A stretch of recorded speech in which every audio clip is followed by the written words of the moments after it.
तो आज के इस वीडियो में हम क्रेडिट कार्ड पेमेंट के बारे में बात करने वाले हैं। हम में से बहुत सारे लोगों के पास क्रेडिट कार्ड पहले से मौजूद होता है। कईयों के पास तो दो दो तीन तीन क्रेडिट कार्ड पड़े होते हैं और जिनके पास क्रेडिट कार्ड नहीं है वो क्रेडिट कार्ड अगर बनवाने का सोच रहे हैं। तो आज की इस वीडियो में अगर आपने क्रेडिट कार्ड यूज कर लिया है और आपने उसका टाइम पे भुगतान नहीं किया तो उसके क्या डिसएडवांटेज होने वाले हैं, आज के इस वीडियो में उसके बारे में डिटेल में बात करेंगे। फ्रेंड्स, क्रेडिट कार्ड पेमेंट में चूक के मामले बढ़ रहे हैं। इससे कार्ड यूजरों को वित्तीय कठिनाइयों का सामना करना पड़ रहा है। जहां मार्च में क्रेडिट कार्ड डिफॉल्ट 1.6% था, वहीं जून 2024 में क्रेडिट कार्ड डिफॉल्ट 1.8% तक बढ़ गया है। मिनिमम पेमेंट के लिए क्रेडिट कार्ड यूजर छोटे छोटे पर्सनल लोन ले रहे हैं, यानी वो क्रेडिट कार्ड यूज कर लिए हैं और यूज करने के बाद वो उसका पेमेंट टाइम पे जब नहीं कर पाते हैं तो उसका मिनिमम पेमेंट करने के लिए वो एक छोटा सा और पर्सनल लोन ले लेते हैं। इससे उनकी वित्तीय स्थिति और बिगड़ रही है, यानी एक कर्ज चुकाने के लिए वो दूसरा कर्ज ले लेते हैं। ऐसी आदत उन्हें कर्ज के दलदल में लेके जा रही है। यह सिर्फ क्रेडिट स्कोर पर ही नहीं बल्कि सेहत और प्रतिष्ठा पर भारी पड़ सकता है। फ्रेंड्स, ट्रांस यूनियन सिविल के आंकड़े बताते हैं कि जून 2024 में क्रेडिट कार्ड डिफॉल्ट बढ़कर 1.8% हो गया। यह 6 महीने पहले 1.7 और मार्च 2023 में 1.6% था। फ्रेंड्स, एक्सपर्ट के मुताबिक वैसे तो यह प्रतिशत वृद्धि छोटी लग सकती है, लेकिन क्रेडिट कार्ड बकाया राशि में काफी बढ़ोतरी हुई है। जो आज के युवा है, जो आज के यंगस्टर है, वो क्रेडिट कार्ड की पूरी लिमिट का इस्तेमाल करके सीधे डिफॉल्ट कर रहे हैं। तो फ्रेंड्स, वीडियो के आगे बात करेंगे कि कैसे डिफॉल्ट की तरफ लोग बढ़ते हैं। तो फ्रेंड्स, रिसर्च और एक्सपर्ट के अनुसार डिफॉल्ट होने का सफर एक बड़ी खरीदारी करने से शुरू होता है, इस सोच के साथ कि हम इसके किस्त को बहुत जल्दी ही चुका देंगे। तो फ्रेंड्स, लोगों के पास क्रेडिट कार्ड होता है, क्रेडिट कार्ड में उनके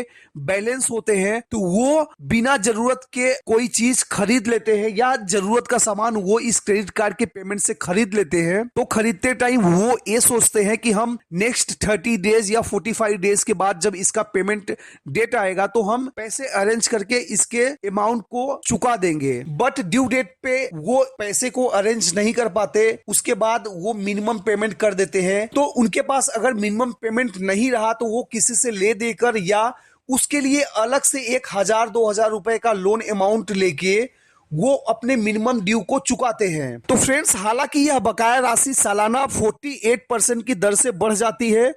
उधार लेने वाला ऐसी स्थिति में पहुंच जाता है जहां केवल न्यूनतम भुगतान ही कर पाता है। फ्रेंड्स, एक्सपर्ट कहते हैं कि उधार लेने वाला मिनिमम पेमेंट के लिए छोटे छोटे पर्सनल लोन लेकर कर्ज के जाल में फंस जाते हैं। जब क्रेडिट कार्ड बिल पर न्यूनतम राशि का भुगतान कई महीनों तक करने में वो विफल रहते हैं तो उससे क्रेडिट कार्ड पेमेंट डिफॉल्ट कहा जाता है। जब आप मिनिमम अमाउंट अपने क्रेडिट कार्ड का पेमेंट करते हैं तो आपका जो क्रेडिट कार्ड का इंटरेस्ट है वो उसमें बढ़ जाता है और धीरे धीरे जो क्रेडिट कार्ड का बिल अमाउंट है वो आपकी सोच से ज्यादा हो जाता है। उसके बाद आप अपने क्रेडिट कार्ड का मिनिमम ड्यू भी नहीं चुका पाते।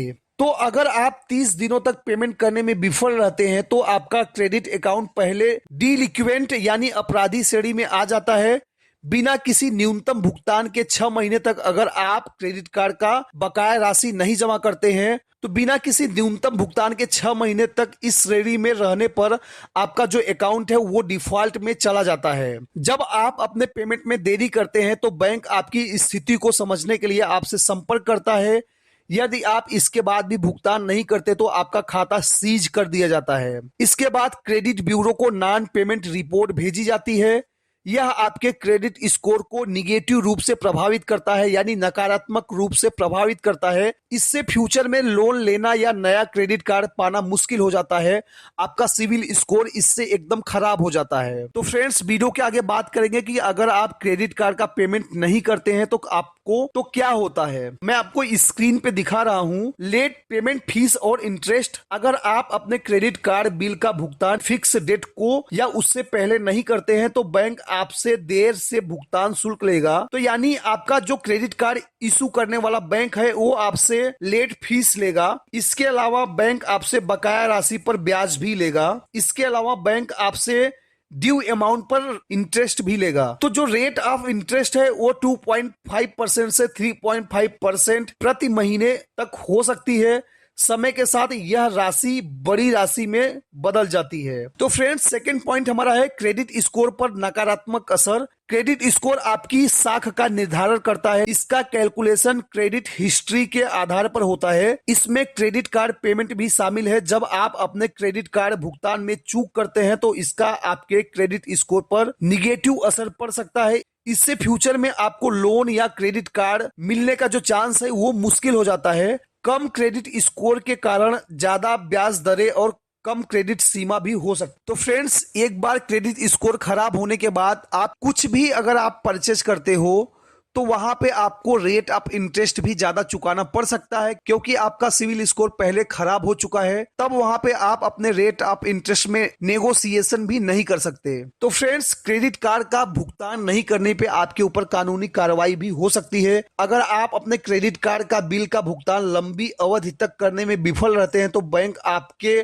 खिलाफ कानूनी कार्रवाई भी कर सकता है। बकाया राशि की वसूली के लिए बैंक आपके खिलाफ सिविल मुकदमा दायर कर सकता है। बड़े मामले में बैंक धोखाधड़ी के लिए आपके खिलाफ आपराधिक मामले भी दर्ज कर सकता है। इसके चलते कानूनी खर्च और प्रतिष्ठा पर भी दाग लग सकता है। 4 पॉइंट पे आप देख सकते हो, कर्ज वसूली और एजेंसी आपकी टेंशन बढ़ा सकती हैं। यदि आप क्रेडिट कार्ड भुगतान समय पर नहीं करते हैं तो बैंक पैसे वापस पाने के लिए कर्ज वसूली एजेंसी के साथ काम कर सकता है। कर्ज वसूली कंपनियां आपसे आक्रामक तरीके से संपर्क कर सकती हैं। वो आपको कॉल और एसएमएस से परेशान कर सकती हैं। वे कंपनियां आपके घर पे भी किसी एजेंट को भेजकर आपको परेशान कर सकती हैं। वे आपके बिजनेस स्थान या निवास स्थान पर भी आपसे मिलने जा सकते हैं। अगर वे आपके ऑफिस आते हैं तो ये आपके लिए भी प्रॉब्लम और तनाव का चिंता भी पैदा कर सकता है। फ्रेंड्स, इससे क्रेडिट लिमिट में भी कमी हो सकती है। तो जब आप क्रेडिट कार्ड पेमेंट में चूक करते हैं तो आप दूसरों से ज्यादा जोखिम वाले कर्जदार के रूप में दिखाई देते हैं। अपने जोखिम को कम करने के लिए वे आपके लिए उपलब्ध क्रेडिट की मात्रा को सीमित कर सकते हैं,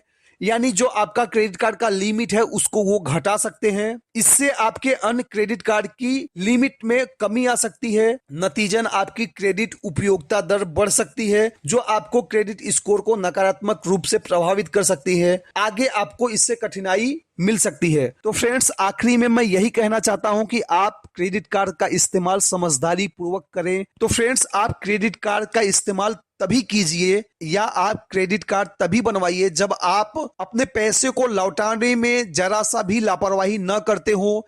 यानी अगर आपने एक बार क्रेडिट कार्ड का इस्तेमाल कर लिया तो आपको हमेशा उस क्रेडिट कार्ड को आप जब तक चुका नहीं देते तब तक आपको उसकी टेंशन एक दिमाग में होनी चाहिए कि मुझे उस कार्ड का पेमेंट चुकाना है। तो फ्रेंड्स, आज के वीडियो में बस इतना ही। वीडियो आपको पसंद आए तो वीडियो के नीचे लाइक कीजिए, वीडियो के नीचे कमेंट कीजिए, और आपने अभी तक हमारे चैनल को सब्सक्राइब नहीं किया तो प्लीज चैनल को भी सब्सक्राइब कर लीजिए।